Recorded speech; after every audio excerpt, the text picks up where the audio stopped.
Today we're going to Lake Louise. We've got all our camera gear, we've got the drone. It's going to be a great day.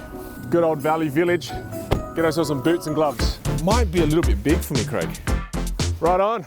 Got our beanies, got our second-hand boots. We're ready for the snow. You know, being out here in the mountains, it reminds me of this really awesome little story that I'm sure I'm going to butcher, but I'm going to tell you anyway. So there was once a group of frogs in the jungle, and there was a myth that whichever frog could get to the top of the mountain will be king of the jungle. I know, ridiculous and ludicrous that a frog could be king of the jungle. But so then all the frogs go on this massive mission, and they try to get to the top of the mountain. And then the first group of frogs, all these frogs are gone, thousands of them, and then they pass the first part of the mountain. They get to the first little summit, right? And then heaps of the frogs are like, man, this is crazy.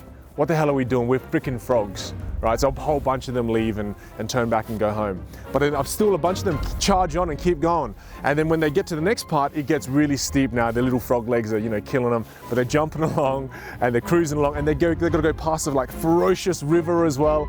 And they get past the river, and a whole bunch of them goes, guys, seriously, what are we thinking, man? We're just frogs. It's stupid. This is stupid.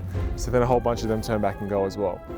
And then only a small handful now keep charging along, and they just keep going. They keep climbing. They keep climbing. Long story short, in the end, one frog makes it, right? One frog.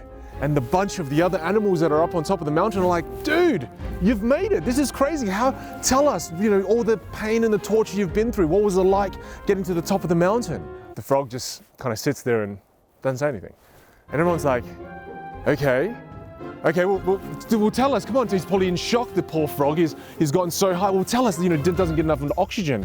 Tell us, like, what was it like? And the frog just looks at them and doesn't say anything. And it just blows their mind. They're like, right, he's just an arrogant bastard of a frog, right? And then in the end, they worked out this frog was actually deaf.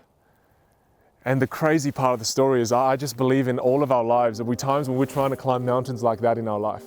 And there were dreams that we have that seem like they're on top of mountains like that. And there are times when we have to block our ears. There are times when we have to just stop ourselves from listening to the negativity that's out there in the world and be like that deaf frog. People are going to say things. People are going to tell you that you're not going to be able to do it. You don't have enough talent. You don't have enough skill. You're not beautiful enough.